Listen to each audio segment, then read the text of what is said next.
Hello বন্ধুরা, good morning. আমি মিতা নতুন একটা ব্লগে তোমাদের সবাইকে স্বাগত জানাই। আজ হচ্ছে বুধবার আর এখন বাজে সকাল 7টা। আজকের ব্লগটা আমি এখন থেকে শুরু করছি তোমাদের সবাইকে সাথে নিয়ে। আশা করছি আমার ব্লগটা তোমাদের ভালো লাগবে। প্রত্যেকটা গৃহবধূরই কিন্তু এই সকালটা অনেকটা ব্যস্ততার মধ্যে দিয়ে কাটে, আর আমিও তাতে কিন্তু কম যাই না। সকালবেলা ঘুম থেকে উঠলেই কিন্তু শুরু হয়ে যায় এই যে সংসারের কাজকর্ম। আর যদি সংসারে থাকে একটা বাচ্চা, তাহলে তার কোনো কথাই নেই, তাহলে একদম সোনায় সোহাগা। আর তারপরে আবার সংসারে যদি কেউ না থাকে হেল্প করার মতন, তাহলে কি করব বলো তো? তাহলে তো একদম সকাল থেকে একদম কোনো নিঃশ্বাস নেওয়ারও সময় থাকে না। আমারও কিন্তু তেমনই অবস্থা। ঘুম থেকে সকালবেলা উঠেই শুরু হয়ে যায় এই যে সংসারের কাজকর্মগুলো, একদম পরপর পরপর সাজানো থাকে। আর সমস্তটাই যেহেতু একা হাতে করতে হয়, সেই জন্য তো আরই সময় পাই না। ঘুম থেকে উঠে ঘর ঝাড় দিয়েছি, উঠোন ঝাড় দিয়েছি, ঘরটা একটু গুছিয়েছি, তারপরে কিন্তু এই যে কলতলায় চলে এসেছি। তবে আজকে কিন্তু ঘরটা আর মুছিনি, ভাবলাম আজকে আর মুছবো না। জানো তো, এই যে রোজ রোজ ঘর মুছতে আর ভালো লাগে না। কি বলবো, এত কাজ করে তারপরে আর ভালো লাগে না। তাই আজকে ভাবলাম একটু ঘরটা মোছা স্কিপ দিয়ে দিই। আবার তো কালকে বৃহস্পতিবার, কালকে তো ঘর মুছতেই হবে। আর এখন এই যে মাঝে মাঝে বৃষ্টি হচ্ছে, তো সেই জন্য ঘর মুছতে ভালোও লাগে না। জানো তো, ঘরটা একদম স্যাঁতসেঁতে থাকে। আমি তো প্রত্যেকটা ফ্যান চালিয়ে দিই, তারপরে ঘর মুছে তারপরে বেরাই। না হলে একদম সেই কি বলবো, শোকাতেই চায় না। এই যে বৃষ্টির সময় তো আর ভালো লাগে না ঘরের মধ্যে, যতক্ষণ না শোকা ততক্ষণ কিন্তু একদমই ভালো লাগে না।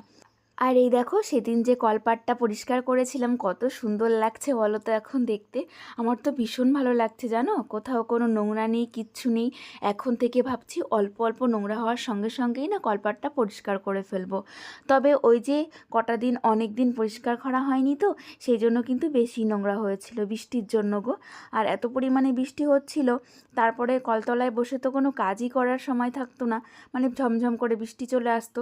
সেই জন্যই কিন্তু আরও কলতলাটা পরিষ্কার করা হয়েছিল না। তবে অত নোংরা কিন্তু আমার কোনো কিছুই হয় না। আমি সবসময় কিন্তু চেষ্টা করি সমস্ত কিছু কিন্তু পরিষ্কার করে রাখতে। আর দেখো, সিঁড়ি দুটোও না পরিষ্কার করতে হবে, দেখেছো সিঁড়ি দুটোও কেমন নোংরা হয়েছে। এই যে কদিনের বৃষ্টিতে শ্যাদলা মতন পড়ে গেছে, এইগুলো ভালো করে ভাবছি তুলবো। আজকেই না চোখে পড়লো, এই যখন সিঁড়িটা মুছতে এলাম, তখনই আমার চোখে পড়লো যে সিঁড়িটা কতটা নোংরা হয়েছে। তো যাই হোক, সকালের মোটামুটি কাজকর্ম কিন্তু আমার কমপ্লিট হয়ে গেছে। তো সত্যি কথা, এই যে সকালের কাজগুলো হয়ে গেলে না তখন যে কি ভালো লাগে। তবে সবে মাত্র কিন্তু বাসি কাজ হলো, এখনও কিন্তু সংসারে অনেক কাজই রয়েছে। তাই এখন দেখো, আমি ব্রাশটা সেরে নিচ্ছি। আর এখন এই যে কাজের পর যদি ব্রাশটা করে না নিই না, তাহলে পরে আর মনেই থাকবে না। সংসারের কাজে এতটা ডুবে যাব যে ব্রাশ করার কথাই মনে থাকবে না। তাই এখন তাড়াতাড়ি করে ব্রাশটা করে এই যে এখন মুখ ধুয়ে নিচ্ছি। সংসারের কাজকর্ম করতে না নিজের কথা যেন ভুলেই যাই। সত্যি কথা গো, এই যে যখন থেকে বিয়ে হয়ে এসেছি না, নিজের কথা আমি ভুলেই গেছি। মুখে একটু ক্রিম মাখার কথাই তাই মনে থাকে না। সংসারের কাজকর্মে এতটা ব্যস্ত থাকি, আর ওই সমস্ত করতে গেলে আমার মনে হয় কি সংসারের কাজকর্মগুলো হবে না, ওগুলো লেট হয়ে যাবে। সেই জন্য নিজের দিকে না তাকিয়ে শুধু সংসারের কাজগুলোই করে যাই। আর এখন না ভীষণ খিদে পেয়ে গেছিলো জানো তো সকালবেলায়। তাই ভাবলাম চলো একটু সাতুর শরবত খেয়ে নিই। কারেন্ট নেই যে ভাত বসিয়ে দেবো, ভাবলাম দেখি একটু ওয়েট করে, যদি কারেন্ট আসে তাহলে ভাতটা ইন্ডাকশনে বসাবো, আর যদি কারেন্ট না আসে তাহলে উনুনে বসিয়ে দেবো। দেখো, এখানে বসে বসে কেবলই ভাবছিলাম যে আমার সোনামা এখনও ঘুম থেকে উঠলো না, কি করছে। আমি ছাতুটা খেয়ে গিয়ে তারপরে মাম্মামকে তুলবো। আর এই দেখো, আমার সোনামা একদম গেঞ্জি নিয়ে এখানে চলে এসেছে। মাম্মাম কিন্তু কালকে রাত্রে খালি গায়ে শুয়েছিল, কেন বলো তো? রাতে প্রচুর পরিমাণে গরম পড়েছিল। আর এখন দেখো, মাম্মাম একদম গেঞ্জিটা নিয়ে আমার কাছে এসেছে, ওকে পরিয়ে দিতে হবে। আমার সোনামা কিন্তু এখন খালি গায়ে একদমই থাকতে চায় না। ও খালি গায়ে থাকলেই জামা পরে দিতে বলে। আর সত্যি কথা, ও এখন আস্তে আস্তে বড় হচ্ছে, অনেকটাই বোঝে কিন্তু। আর এইদিকে হাজবেন্ড কিন্তু মাছ নিয়ে এসেছিল, আর মাছ নিয়ে এসে কিন্তু নিজেই কেটে দিয়েছে। আর দেখো, একটা কালো বিড়াল এসেছে এখানে এই যে মাছের আঁশগুলো খেতে। তোমরা বলো তো, কালো বিড়াল কেমন, ভালো না খারাপ? আমি কিন্তু জানি না। তবে এই বিড়ালটা কিন্তু বেশ কিছুদিন হলো আমাদের বাড়িতে আসছে, আর আমাদের এই যে পুরনো এই ঘরটাতেও কিন্তু থাকে, যেহেতু ওখানে কেউ থাকে না, তো সেই জন্য। আর দেখো, ও কিন্তু আমার দিকে এক নজরে তাকিয়ে রয়েছে। আমি যখন ভিডিও করছিলাম, ও ভাবছিল হয়তো আমি কিছু বলবো, কিন্তু অনেক খানিকটা তাকিয়ে থাকার পর ও যখন দেখলো আমি কিছু বললাম না, তখন কিন্তু আবার নিজে থেকেই খাওয়া শুরু করে দিল। তো যাই হোক, ও এগুলো খেতে থাক আর আমি এইদিকে বিছনাটা তুলে ফেলি। সত্যি কথা বলতে মাম্মাম তো ঘুম থেকে উঠেই পড়েছে, তাই ভাবলাম চলো আজকে সকাল সকাল তাড়াতাড়ি করে বিছনাটাও গুছিয়ে ফেলি। আর সোনামাকে ওইদিকে আমি ব্রাশ হাতে ধরিয়ে দিয়েছি, মামাম ওইদিকে ব্রাশ করছে আর এদিকে আমি বিছনাটা গুছিয়ে ফেলি। তবে একটা বড় কাজ হয়ে গেল, মাছ কাটার কাজটা হয়ে গেল, সেটা বড়মশাই করে দিয়েছে। তবে ও কিন্তু আমাকে বেশিরভাগ দিনই মাছটা কেটে দেয়, যেহেতু আমি কাজে এদিকে ব্যস্ত থাকি, তাই আমি না করলেও আজকে আমি বলেছিলাম যে আমি কেটে ফেলবো, তো বললো না তুমি বসো আমি কেটে দিচ্ছি, তুমি মাম্মামকে দেখো। তো সেই জন্য আমি মাম্মামকে ব্রাশটা দিয়ে ভাবলাম চলো বিছনাটা গুছিয়ে ফেলি। মাম্মাম কিন্তু এখন ব্রাশ করতে শিখে গেছে, নিজে নিজেই ব্রাশ করে নেয়। তবে মাঝে মধ্যে আমি কিন্তু একটু নিজে করিয়ে দিই, কেন কি ওর ব্রাশ করা তো অত ভালো হয় না। তবে মাম্মাম রোজ একাই করে, মাঝখানে 2-1 দিন আমি মাম্মামকে ব্রাশ করিয়ে দিই, তাতে করে ও দাঁতটা কিন্তু ভালো পরিষ্কার হয়ে যায়। আর এখন কিন্তু আমি স্নান করে নিয়েছি, দুপুর হয়নি তার আগেই কিন্তু স্নান করে নিয়েছি। আর এই যে জামা কাপড়গুলো আমি সকালে ভিজিয়ে রেখেছিলাম সেগুলো এখন নেড়ে দিচ্ছি। তবে আজকে কিন্তু রোদ ওঠেনি, বৃষ্টিও হয়েছে কয়েক ফোঁটা। 2 দিন একটু ভালোই রোদ উঠলো, এখন আবার দেখো শুরু হয়ে গেছে মেঘলা। কয়েক ফোঁটা বৃষ্টিও হয়েছিল, তবে মনে হচ্ছে না জামা কাপড়গুলো শুকাবে, কেন কি দেখো ওয়েদারটা তেমন একটা ভালো নেই। আর যেহেতু আমি অনেক বেলা করেই জামা কাপড়গুলো কেচেছি, সকালে হয়তো কেচে দিলে একটু রোদ পেতো, সকালের দিকে কিন্তু রোদ উঠেছিল, তবে বেলার দিকে করে কিন্তু রোদটা একদমই চলে গেল। আর এই যে আজকে ধামাই করে কিন্তু আমি জামা কাপড়টা মেললাম, কেন কি সমস্ত বালতিতে কিন্তু জল ভরা রয়েছে। আর এইদিকে ধামার নিচে একটু ময়লা লেগেছিল, কাদা লেগেছিল, উঠোনে যেহেতু একটু করলাম না, ছিটছিটে বৃষ্টি হয়ে গেছে, কাদা হয়েছে, সেই জন্য আমি কিন্তু ধামাটা ভালো করে ধুয়ে নিলাম। বিয়ের আগেই কিন্তু প্রত্যেকটা মেয়েরই স্বপ্ন থাকে আমার একটা ভালো শ্বশুরবাড়ি হবে, বড়লোক বর হবে, ভালো একটা সংসার হবে। তবে বিয়ের পরে কিন্তু যখন সেই স্বপ্নটা পূর্ণ হয় না, তখন বেশিরভাগ মেয়েই কিন্তু ভেঙে পড়ে। অনেকেই আছে না যে যতটা স্বপ্ন দেখা হয় ততটা সে পায় না, তখন কিন্তু সে অনেকটা ভেঙে পড়ে আর সংসারে মন লাগাতে পারে না। তবে আমি কিন্তু সেটা কখনোই করিনি, জানো তো।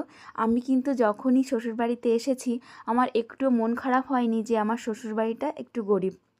তো হ্যাঁ, আমিও কিন্তু বিয়ের আগে অনেকই ভেবেছিলাম যে এটা হবে সেটা হবে, এরকম হবে সেরকম হবে, কিন্তু বিয়ের পরে যখন সেগুলো হয়নি তখন কিন্তু আমি একটুও কষ্ট পাইনি। আমি এটাই ভেবেছিলাম যে আমি নিজের মতন করে সমস্ত কিছু করে নেব, আমি নিজে গুছিয়ে নেব। বিয়ের আগে যদি সমস্ত কিছু করা থাকতো তাহলে তো তাদের মতন থাকতো, আমার মতন তো হবে না।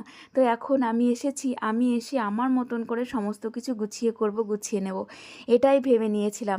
আর মনকে শক্ত করে নিয়েছিলাম, মনকে সেইভাবেই বুঝিয়েছিলাম। আর আমি কিন্তু সেটাই করে যাচ্ছি। বিয়ের পর থেকে সমস্ত কিছু কিন্তু আমি নিজের হাতে গুছিয়েছি, নিজের হাতে করেছি। যেটুকু যা সামর্থ্য আছে সেটুকু দিয়েই কিন্তু আমার সংসারটাকে গুছিয়ে রাখার চেষ্টা করছি। আর পারফেক্ট হাউসওয়াইফ তো এরকমই হয় না, গরিব শ্বশুরবাড়ি হোক, গরিব স্বামী হোক, তার নিজের মতন করে সমস্তটা গুছিয়ে নেবে। আমি কিন্তু সেটাই করছি, তোমরা দেখতেই পাও এই গরিবের ঘরটাকে কিন্তু আমি কত সুন্দর করে গুছিয়ে নিজের মতন করে সাজিয়ে রেখেছি। আর সব কিছু কিন্তু সুন্দর করে করছি, আর আমি কিন্তু এখন ভালো আছি। তবে মাঝে মধ্যে সেই সব আগের কথা ভেবে না একটু খারাপ লাগে যে কি ভাবতাম বিয়ের আগে আর এখন কি করছি। তারপর আবার মনটাকে বুঝিয়ে ফেলি যে না, ওই সমস্ত ভেবে কষ্ট পেয়ে লাভ নেই, কেন কি আমার সংসারটা আমাকেই করতে হবে, আর যেটুকু যা আমি পেয়েছি এটুকু নিয়ে আমাকে থাকতে হবে। ভগবান সবার জন্য কিছু ধার্য করে রাখে, সেটাই তাকে করতে হয়। তো সেই কথা ভেবে আবার সমস্ত কিছু কিন্তু মন থেকে দূর করে ফেলি। তবে ভগবান যদি চায়, আমার স্বপ্ন কিন্তু দেরি করে হলেও সেগুলো কিন্তু সত্যি করতে পারে। তো জানি না সেটা কবে হবে বা হবে কি না। দেখো, তোমাদের সঙ্গে কথা বলতে বলতে আমি যে কি কাজ করছি সেগুলো বলতেই কিন্তু ভুলে গেছি। দুপুরবেলা কিন্তু রান্নাবান্না কমপ্লিট করে নিয়েছি, তোমাদের বলাই হয়নি। দুপুরবেলা কিন্তু কলা দিয়ে মাছের তরকারি করেছিলাম আর শাক ভাজা করেছিলাম। আজ কিন্তু অনেক দিন পর তারপরে কিন্তু শাক ভাজা করলাম। এই বর্ষাতে কিন্তু শাক খাওয়াই হচ্ছে না। বর্ষার সময় দেখবে শাক খেতে একটা কেমন লাগে, যেহেতু এখন কিন্তু অনেক পোকামাকড়ের উপদ্রব হয় আর সেগুলো কিন্তু শাকেও যায়, সেজন্য অনেক দিন হলো আমাদের শাক খাওয়া হয় না। তো আজকে হঠাৎ করে বড়মশাই আবার মাছ আনতে গেছিলো, তখন এই যে শাকটা নিয়ে এসেছিলো। আর আজকে কিন্তু কমলি শাক ভাজা খেয়েছি আমরা। আর এখন কিন্তু বিকালবেলা যে সমস্ত টুকিটাকি কাজকর্ম থাকে আমার, সেগুলো কিন্তু এই যে ঝটপট করে করে নিচ্ছি। তারপরে আবার সন্ধ্যার সময় তো আমার দোকানেও বসতে হয়, সেটা তোমরা তো ভালো করেই জানো। সেই জন্য এই যে বিকালের কাজগুলো কিন্তু আমি তাড়াতাড়ি করে ফেলি। যেহেতু বিকাল টাইমে অতটা লোকজন আসে না, সেহেতু আমি বিকাল টাইমে সমস্ত কিছু গুছিয়ে সন্ধ্যা দিয়ে তারপরে কিন্তু দোকানে বসি। আর এখন দোকানের অবস্থাও তেমন ভালো নেই, তোমাদের তো আগের দিনই জানিয়েছিলাম। পাশে একটা দোকান হয়েছে, সেই জন্য তার এফেক্টটা তো আমাদের দোকানে একটু পড়বেই, তোমরা তো বুঝতেই পারছো। আর সকালে তোমাদের বলেছিলাম আজকে কিন্তু জামা কাপড় শুকাবে না, দেখেছো? আমি বললাম না, সত্যি কথা বলতে সকালে ওয়েদার দেখেই বুঝেছিলাম আজকে তেমন রোদ উঠবে না। আর সেহেতু কিন্তু জামা কাপড়গুলো আমার শোকায়নি, সেই জন্য জামা কাপড়গুলো তুলে এখন সুন্দর করে এখানটাতে কিন্তু নেড়ে দেব। আর এরকমভাবে ভিজা জামা কাপড় যদি নেড়ে না রাখি না, তাহলে একটা কেমন একটা গন্ধ হয়ে যায়। তাই এখানে যেমন তেমন করে একটু নেড়ে রাখলেই কিন্তু জামা কাপড়গুলো আর গন্ধ হয় না। তাই এই যে আমার এইটুকু জায়গা আছে জামা কাপড় নাড়ার জন্য, সেইখানটাতেই কিন্তু আমি সমস্ত জামা কাপড়গুলো নেড়ে দিলাম। আজকে দুপুরের খাওয়াটা কিন্তু আমাদের অনেক তাড়াতাড়ি হয়েছিল, কেন কি রান্নাটাও আজকে তাড়াতাড়ি হয়ে গেছিলো। এখন থেকে ভাবছি এভাবে একটু তাড়াতাড়ি করে রান্না করে ফেলবো, তাহলে বিকাল দিকটা না আমি অনেকটা টাইম পেয়ে যাব। আর যেহেতু তাড়াতাড়ি খাওয়া হয়ে গেছিলো, সেহেতু কিন্তু মাম্মামের খিদে পেয়ে গেছে। মাম্মামও ঘুম থেকে উঠে পড়েছে, তাই ভাবলাম চলো আজকে মাম্মামকে একটু তাড়াতাড়ি করে ম্যাগি বানিয়ে দিই। ভেবেছিলাম কি রুটি বানাবো, তবে দেখলাম আটাটা শেষ হয়ে গেছে, সেই জন্য আর রুটি বানানো হলো না। আর মাম্মামের প্রচণ্ড খিদে পেয়ে গেছে, তাই দেখো এসে নিজে নিজে দেখছে যে ম্যাগি হলো নাকি, আর বারবার আমাকে বলছে যে মা ম্যাগি হলো, মা ম্যাগি হলো। আমি বুঝতেই পারছি যে ওর একটু বেশি খিদে পেয়ে গেছে, তো সেই জন্য একটু তাড়াতাড়ি করে ম্যাগিটা কিন্তু বানিয়ে নিচ্ছি। আর ও দেখো এখানে দাঁড়িয়েই আছে। আর এই যে অবশেষে আমার ম্যাগিটা কিন্তু হয়ে গেছে, আর এখন বাড়িতে ঢেলে তারপরে মাম্মামকে কিন্তু ম্যাগিটা খেতে দিয়ে দেবো। আর মাম্মাম কিন্তু এখন একাই ম্যাগি খেতে পারে, আমাকে আর কিন্তু খাইয়ে দিতে হয় না। তো চলো আজকের ব্লগটা আমি এখানেই শেষ করছি, তোমরা সবাই ভালো থেকো, টাটা।